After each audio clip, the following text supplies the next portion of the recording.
Deuxième ligne donc pour Idaho Tillard. Et puis le numéro 8 pour Inma Rosa qui va partir en dehors sur le premier rideau.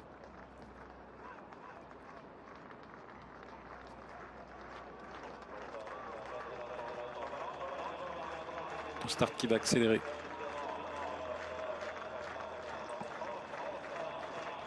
Excess bleu qui ne colle pas aux ailes de l'autostart. Idaho Tillard qui est placé derrière le numéro 2.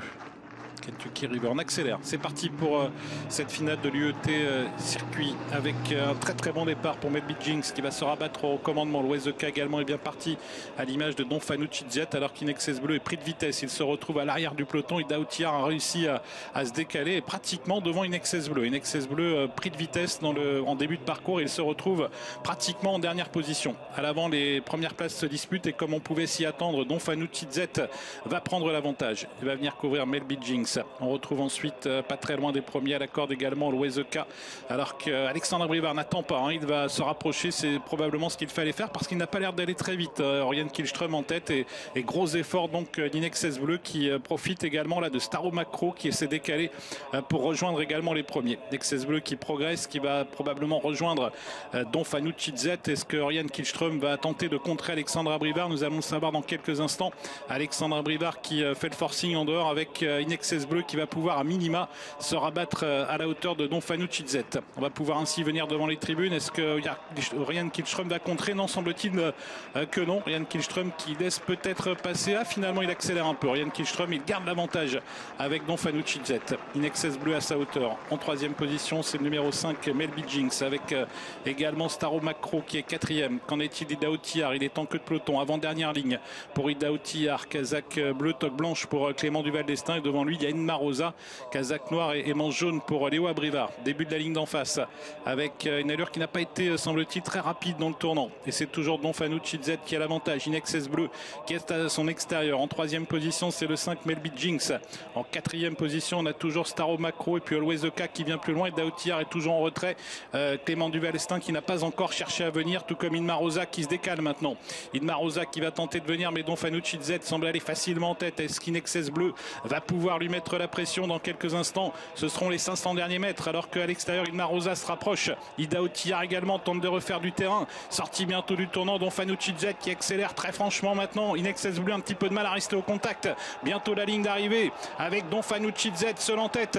Inexcess Bleu qui a peut-être encore sa chance mais il va falloir revenir fort sur Don Fanucci Zet qui a l'avantage. Mais Inexcess Bleu qui revient. Est-ce que le champion français va pouvoir venir chercher Don Fanucci Zet? Inexcess Bleu de plus en plus vite qui va venir arracher la victoire. Idaho Tillard qui termine très vite en retrait mais c'est Inexcess Bleu qui s'impose une victoire extraordinaire.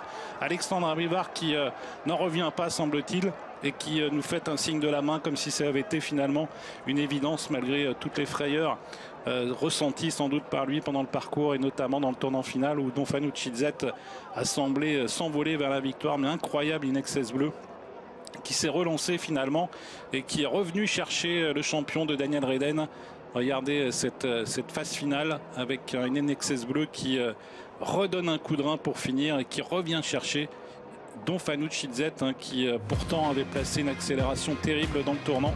Mais ça n'a pas suffi pour résister au retour d'Inexcess Bleu. Don Fanucci Zet peut-être deuxième. Est-ce qu'Idaho Tillard est venu chercher la troisième place?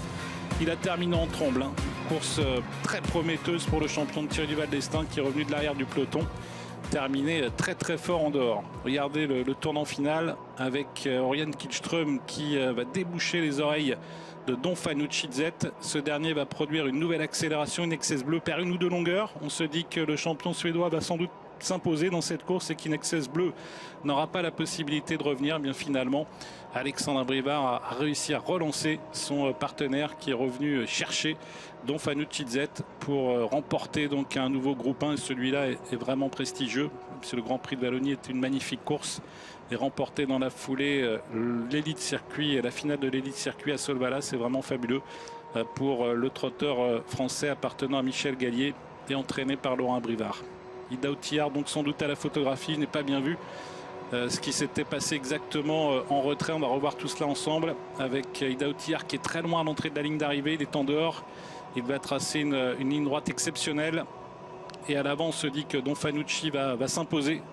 Et finalement Inexcess Bleu va venir les chercher. Regardez Idaho Tillard, il termine en trombe pour peut-être, il est peut-être seulement quatrième, mais il est venu, s'il est quatrième, échouer de peu pour un meilleur classement. Donc photo 3-9-5, hein, je